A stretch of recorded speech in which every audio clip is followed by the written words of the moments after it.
So today we are going to start a new physics channel, Amazing Physics Tutor. On this channel we will study about physics lectures from classes 9 to 12th,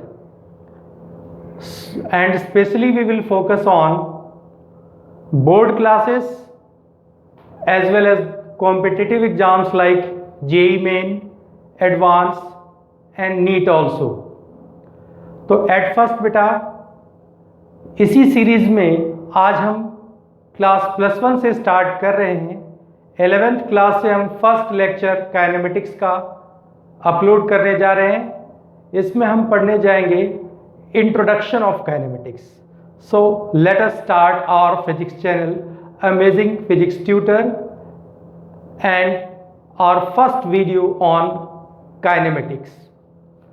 So before studying kinematics, at first we are going to study what is mechanics. तो mechanics क्या है? It is the branch of physics which deals with the study of motion of the objects and the equilibrium of the objects under many forces. यानी यहाँ पर क्या है बेटा कि ऑब्जेक्ट रेस्ट में है तो क्यों है और ऑब्जेक्ट मोशन में है तो क्यों है। That is, what is the cause of motion, or we can say how the object is at rest under the effect of various forces. यानी एक ऑब्जेक्ट रेस्ट में है, जैसे मान लो यहाँ पर कोई टेबल है और उस टेबल के ऊपर कोई ऑब्जेक्ट रखा हुआ है, वो रेस्ट में है, तो why it is at rest.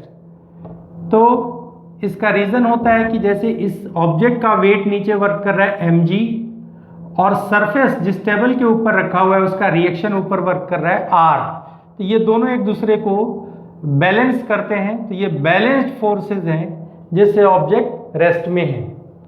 तो इस बेस पर हम ऑब्जेक्ट का मोशन भी पढ़ेंगे कि what is the cause of motion, and without cause of motion भी हम एक फिजिक्स का ब्रांच पढ़ेंगे जिसे कहते हैं काइनेमेटिक्स। तो there are 3 branches in mechanics: statics, kinematics, dynamics. So at first we are going to study the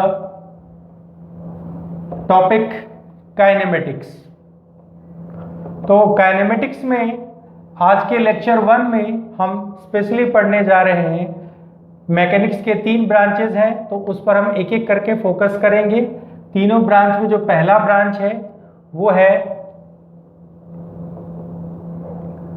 statics. तो स्टैटिक्स क्या होता है, अभी अभी आप पढ़े इसमें कि in this we study about the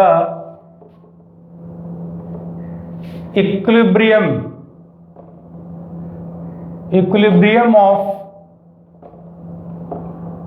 the objects under various forces। यानी जैसे अभी मैंने आपको बताया था कि एक ऑब्जेक्ट इस टेबल के ऊपर कोई ऑब्जेक्ट रखा हुआ है और ये ऑब्जेक्ट रेस्ट में है, तो इसका रीजन क्या हो सकता है। इसका रीजन ये है कि ऑब्जेक्ट पर एक रिएक्शनरी फोर्सेस टेबल का अपवर्ड डायरेक्शन में वर्क कर रहा है और इस ऑब्जेक्ट का वेट mg नीचे की तरफ वर्क कर रहा है। तो ये दोनों बैलेंस्ड फोर्सेस हैं। तो एक तरीके से हम कह सकते हैं कि स्टैटिक्स में हम स्पेशली पढ़ेंगे about equilibrium of objects under various forces.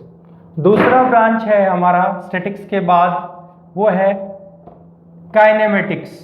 अभी हमने इसकी बात की थी।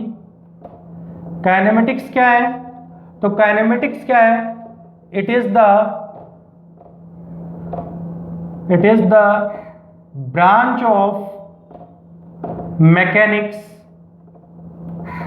It is the branch of mechanics in which we study about the motion of objects without considering the cause of motion without considering the cause of motion। जैसे motion के cause क्या होते हैं, जैसे कि force, force is the cause of motion. एक इसमें हम नेचर ऑफ बॉडीज के विषय में भी पढ़ते हैं कि सिमेट्री यानी फ्रिक्शन वर्क कर रहा है या नहीं, लेकिन काइनेमेटिक्स के अंदर हम इन चीज़ों को निग्लेक्ट कर देंगे। जहाँ पर हम फोर्स को कंसीडर करेंगे, nature of bodies like friction को कंसीडर करेंगे, उस ब्रांच को डायनेमिक्स बोलते हैं। तो we are specially today going to focus on the fundamentals, की इंट्रो करने जा रहे हैं, स्पेशली इंट्रोडक्शन देने जा रहे हैं। तो होप सो आप इसे समझ पा रहे होंगे। तो now let us move on next one.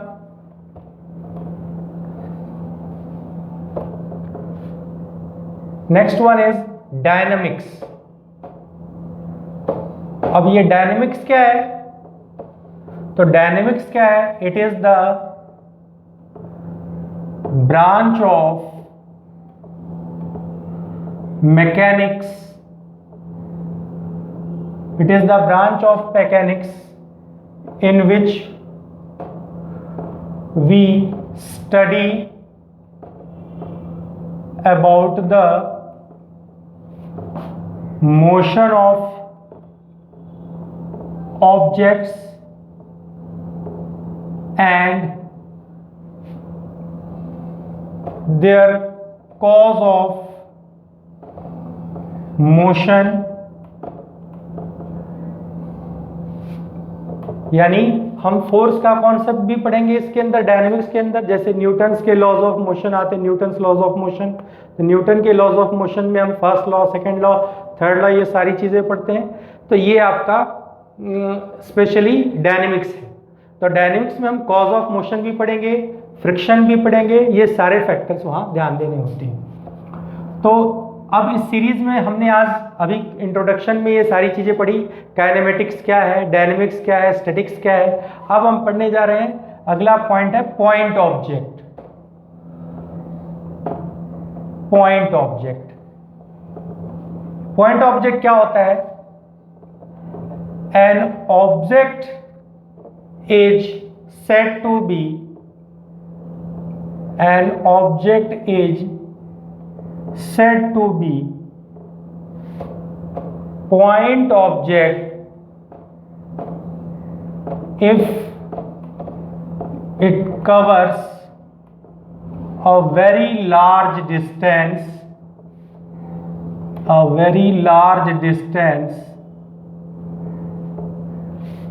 as compared to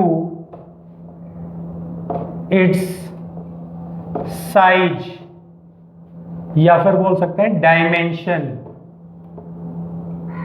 dimension में तीन चीजें आ सकती है इसकी, जैसे आ सकता है लेंथ, ब्रेड्थ,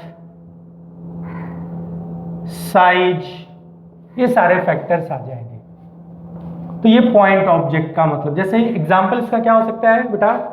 इसका एग्जांपल हो सकता है जैसे a car travelling million kilometres as compared to its size, an aeroplane also, an object like train, जैसे कि ट्रेन जो है कितने वेरियस किलोमीटर्स कवर करती है distance as compare to its size. तो इस तरीके से हम कह सकते हैं कि हर वो ऑब्जेक्ट जो अपने साइज के कंपैरिजन में लार्जर डिस्टेंस ट्रेवल करे, उसे हम पॉइंट ऑब्जेक्ट कहते हैं। Frame of reference, frame of reference क्या है? It is the fixed point with respect to which position of a body in motion is located और मेजर्ड, वी कैन से। तो अगर हम किसी ऑब्जेक्ट के पोजीशन को इंडिकेट करें मोशन में with respect to a fixed point O that is called origin, तो it is described by a coordinate system called Cartesian coordinate system. तो हम कार्टेशियन कोऑर्डिनेट सिस्टम जिसमें एक्स वाई जेड एक्सेस होते हैं, उसकी सहायता से फ्रेम ऑफ रेफरेंस को इंडिकेट करते हैं। तो होप सो आपने समझ लिया होगा फ्रेम ऑफ रेफरेंस क्या है। It is the fixed point with respect to which position of a body in motion is measured.